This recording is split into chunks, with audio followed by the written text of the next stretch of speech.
इस कार्यक्रम के पुण्यार्जक हैं Bhamashah Shriman Saubhagyamal ji Kataria, Shri Rajendra ji Kataria, Shrimati Neelam Devi, Rohan, Amita, Raunak, Manas Kataria, Ahmedabad. Insurance brokers private limited, Kataria insurance brokers private limited. बीमा से संबंधित सभी प्रकार की सेवाओं के लिए संपर्क करें। Toll free number 1800-270-9080, 7069103000। Mail ID support@policyleader.co.in, enquiry@kataria.co.in, online@policyleader.co.in। मैंने देखा जितने भी बच्चे आज तक आए हैं, एक बार मैं उसे प्रेम से बोलती हूँ, बेटा तुम ऐसे नहीं हो जैसी माँ कह रही है, मुझे पता है तुम बहुत अच्छे हो।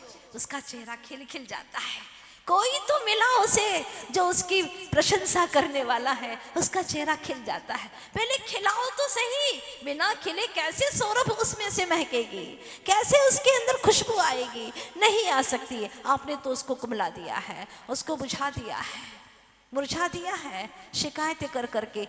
एक बात कहो, जब आपकी कोई शिकायत करता तो आपको अच्छा लगता है क्या? और इतने सारे लोगों के बीच में, और वो भी गुरुजनों के सामने, अरे रे रे रे, वो तो दुश्मन हो जाएगा तुम्हारा। गनीमत है कि तुम्हारा बेटा तुमसे दुश्मनी नहीं कर रहा है, फिर भी वो तुम्हें उतना ही प्यार कर रहा है।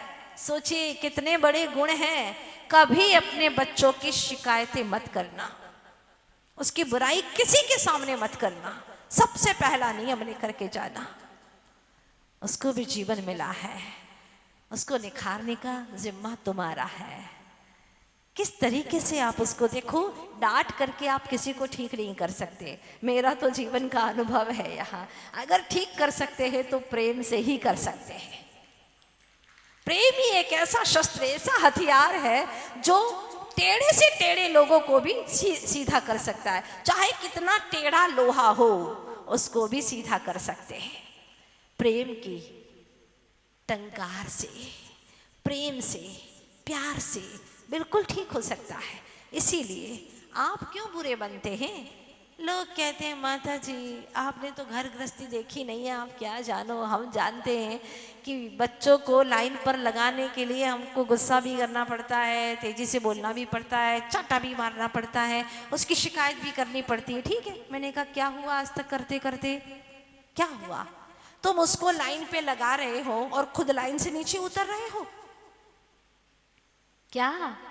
उसको लाइन पर लगा रहे हो और लग नहीं रहा है वहां, और खुद लाइन से नीचे उतर रहे हो। गलत। हम स्वयं अपनी लाइन पर रहें और उसको लाइन पे लगा दें, ये है मजा। हम उतर गए लाइन से तो औचित्य ही क्या है फिर। इसलिए ध्यान रखिएगा, तुम्हारे जीवन में वो सब कुछ तुम्हें मिला है। अपनी जिंदगी को संवारो, और तुमने अगर अपनी जिंदगी संवार ली तो तुम्हारी संवरी जिंदगी को देख करके कई लोग संवर जाएंगे। तो नेत्र मिले हैं तुम्हारे, कान मिले हैं तुम्हें, हाथ मिले हैं, पैर मिले हैं, इसका सदुपयोग करो। पैर मिले हैं पुण्य के उदय से, वरना कई लोग विकलांग हैं, बेचारे चल नहीं पाते। चाहते भी है कि हम दौड़े लेकिन दौड़ नहीं पाते। मंदिर तक जाए, चले रोज 2-3 किलोमीटर, नहीं चल पाते। और तुम लोग हो कि चल के यहाँ तक नहीं आ पाते। हाँ, निकलो ना घर से 15-20 मिनट पहले, आओ पैदल चल करके, सेहत भी अच्छी रहेगी और लक्ष्य भी पूर्ण हो जाएगा। कितना अच्छा। ध्यान रखना, लेकिन सेहत अच्छी करने के उद्देश्य को लेकर के मत आना। उद्देश्य रहेगा मात्र एक, अपनी आत्मा को पवित्र करने का। गुरुजनों के प्रवचन और संतों के वाणी को सुन करके कितने कितने घर बदल गए, कितने परिवार बदल गए, कितने लोगों की किस्मत संवर गई। जो कोई संवार नहीं सकता, वो प्रभु की वाणी के माध्यम से, गुरुओं की वाणी के माध्यम से जीवन बदल जाता है। वरना आज लोग दिखावे के लिए पता नहीं कितने कितने कार्य करते चले जाते हैं। एक शब्दकोश बेचने वाला आवाज दे रहा था, शब्दकोश ले लो, शब्दकोश ले लो। रोज आता, रोज बोलता। एक महिला ने चढ़ करके कहा समझ में नहीं आता, रोज रोज बोलता है ना, मेरे घर में शब्दकोश रखे हुए हैं। उसने कहा कहाँ रखे हैं? ये देख, दिखता नहीं है, सामने अलमारी भरी पड़ी है शब्दकोश की। उस व्यक्ति ने, अब सुनिएगा बड़े ध्यान से, उस व्यक्ति ने बड़े बुलंद हौसले के साथ में कहा बहन जी माफ करना, लेकिन मैं कुछ कहने की आपसे अनुमति चाहता हूं। क्या कहना चाहते हो? आप जो कह रही हैं ना कि ये शब्दकोश भरा पड़ा है हमारे सामने, ये रखे हुए हैं, बहन जी आप गलत बोल रही हैं, आप झूठ बोल रही हैं। वो चौकी, उसने कहा ऐसा क्यों कह रहे हो तुम? हाँ बहन जी, ये जो है वह शब्दकोश नहीं है, सारे धर्म ग्रंथ हैं। धर्म ग्रंथ? ऐसा क्यों कह रहे हो तुम? बहन जी इसलिए कह रहा हूं कि अगर शब्दकोश होता ना तो इतनी धूल ना लगी होती। ये सारे धर्म ग्रंथ है, इतनी धूल लग रही है इसके ऊपर। मैं समझ गया, बात समझ में आ रही है आपको? व्यक्तियों को धर्म ग्रंथ पढ़ने की फुर्सत नहीं है। मंदिर में अलमारी भरी पड़ी है, लेकिन कौन बंदा है जो जाकर के वहां पर अलमारी खोल करके पढ़े? इक्के दुक्के लोग रहते हैं। धूल लग रही है, वर्ष में एक बार शुद्ध पंचमी आती है, परिमार्जन करके वापस धूप दे करके रख देते हैं। वर्षों गुजर जाते हैं, जिसने आज तक कभी ग्रंथ को उठा करके पढ़ा ही नहीं। ऐसे सैकड़ों हजारों ग्रंथ हमारे जिनालय में रखे हुए हैं। उस व्यक्ति ने कहा, उस महिला ने बाहर आकर के उससे पूछा, भाई ऐसा तुम क्यों कह रहे हो? उसने कहा कि तुम्हारी तो भाषा ही बदल गई, तुम्हारी आवाज ही बदल गई। पहले कड़क बोल रहे थे, लेकिन अब बहुत नरमाई से पेश आ रहे हो, क्या बात है? मैंने जो कहा वो सच है ना? उसने कहा बिल्कुल सच है। ग्रंथ रखे हैं लेकिन पढ़ने के लिए कोई फुर्सत नहीं है। दुनिया को जानने के लिए बाहर में घूम रहे हैं। जिस तरह से वो रानी विश्वलोचन की रानी, वो भी बाहर चली गई है, रनवास से बाहर। रनवास रास नहीं आ रहा है, बाहर में भटकने का मन कर रहा है। भीतर में देखोगे तो आनंद पाओगे, और बाहर में दिखाने जाओगे तो भटक ही भटक जाओगे। हमारे ऋषि मुनियों ने कहा है, सबको तो जाना निज को ना जाना, कैसा ज्ञान धारी तूने आपना पहचाना। कैसा ज्ञान धारी तूने आपना पहचाना। सबको तो जाना निज को ना जाना, कैसा ज्ञान धारी तूने आपना पहचाना। कैसा ज्ञानधारी है तू? हाँ, आज इस गूगल में, सैटेलाइट की दुनिया में एक खोल दो, सारी दुनिया दिखाई देती, कहाँ क्या है देख लो। पर हमारे ऋषि मनीषियों का कहना है कि दुनिया को देखने से आप केवल ज्ञानी नहीं हो जाएंगे, आप ज्ञानी नहीं हो जाएंगे, आप सम्यक ज्ञानी नहीं हो जाएंगे। आपको सम्यक ज्ञानी नहीं कह सकते। जिसने अपने आप को नहीं जाना उसने कुछ भी नहीं जाना। हाँ, एक पिता ने अपने पुत्र की परीक्षा करने के लिए कि मेरा बेटा सात्विक प्रवृत्ति का है, राजसिक है या कि तामसिक प्रवृत्ति का है, उसका परीक्षण करने के लिए छोटा सा बच्चा था 2 साल का, कमरे में आया। उसने उस कक्ष के अंदर तीनों चीजें रख दी। एक जगह पुस्तक रखी, धर्म ग्रंथ रखा, दूसरी जगह उसने बोतल रखी, और तीसरी जगह रुपया रख दिया, रुपये का बंडल रख दिया।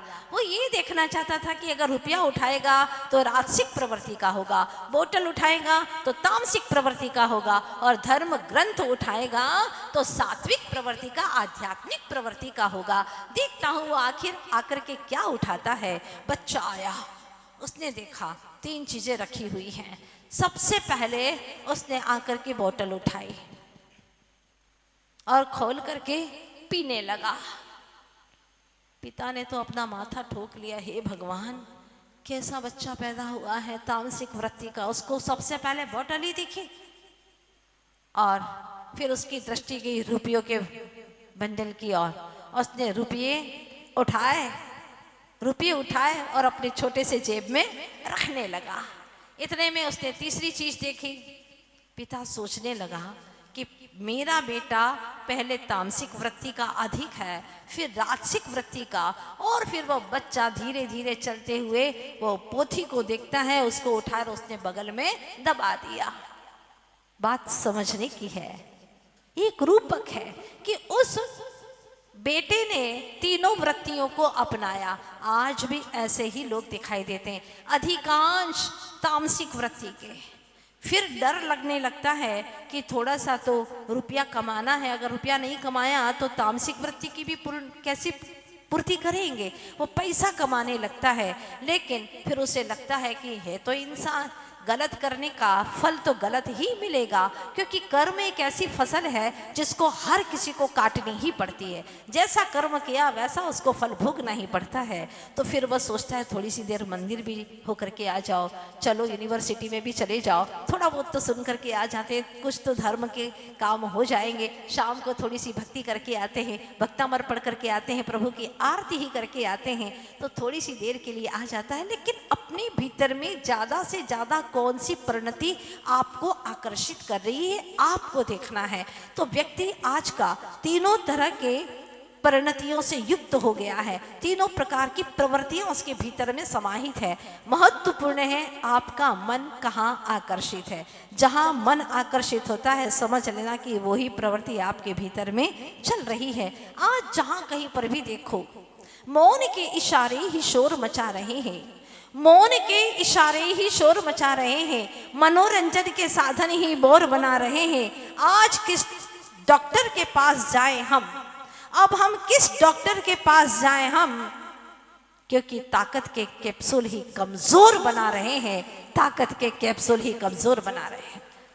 मौन के इशारे ही शोर मचा रहे, सबका मौन है, लेकिन इतने इशारे, इतने संकेत हो रहे हैं कि इतना भयंकर शोरगुल हो गया है। वो कैसा मौन है कुछ समझ में नहीं आता।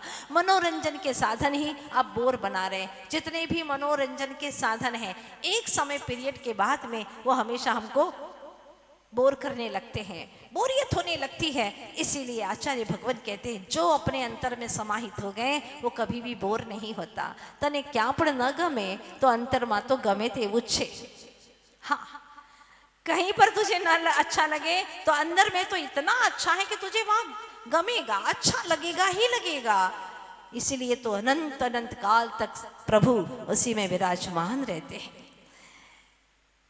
आचार्य देव कहते हैं कि अगर निज में बुद्धि करेगा, निजमा बुद्धि थाय तो परिभ्रमण टळे, निजमा बुद्धि थाय तो परिभ्रमण टळे अने परमा बुद्धि जाए तो परिभ्रमण वधे।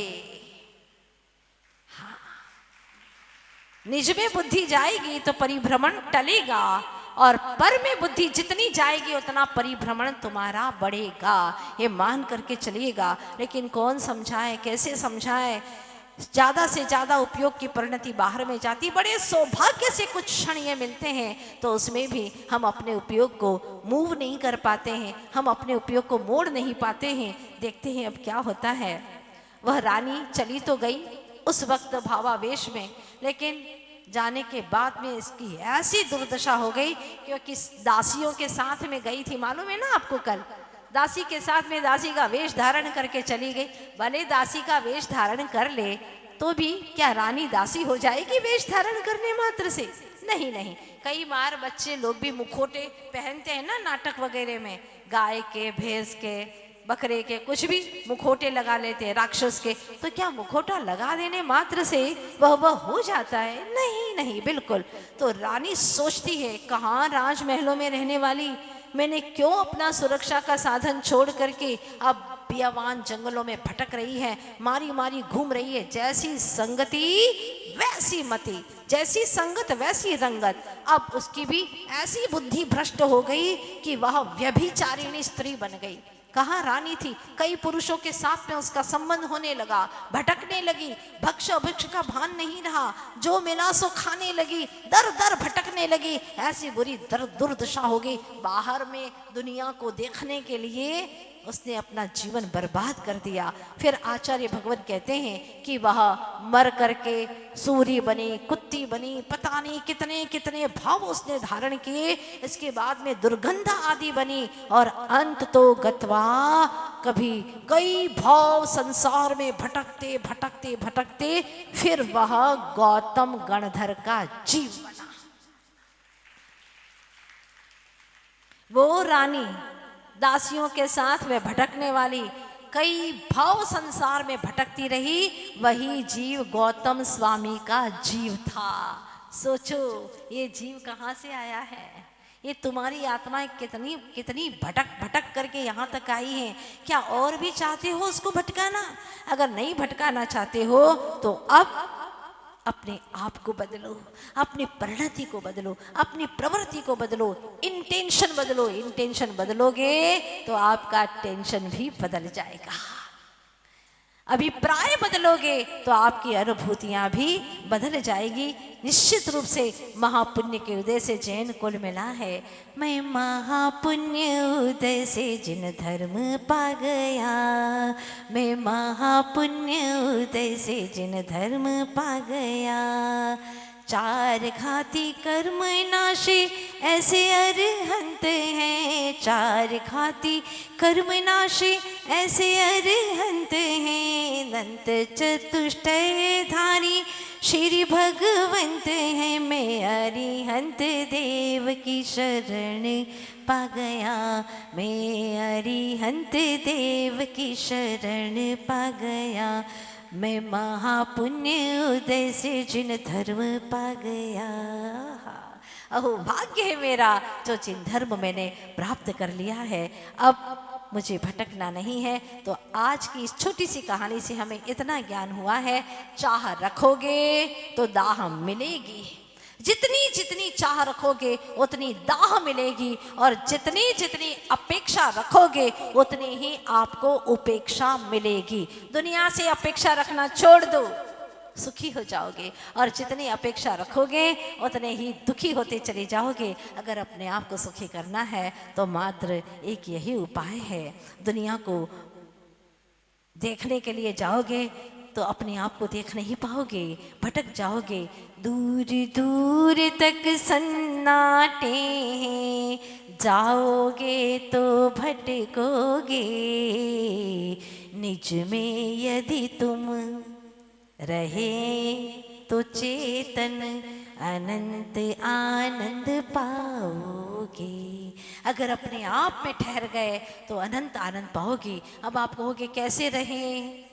क्रमशः प्रयास करना है। धीरे धीरे कई महानुभाव ऐसे थे जो 9 बजे सो करके उठते थे, अब 7 बजे सो करके उठने लगे हैं, और कल से अहमदाबाद का नूतन भविष्य गढ़ने वाला है।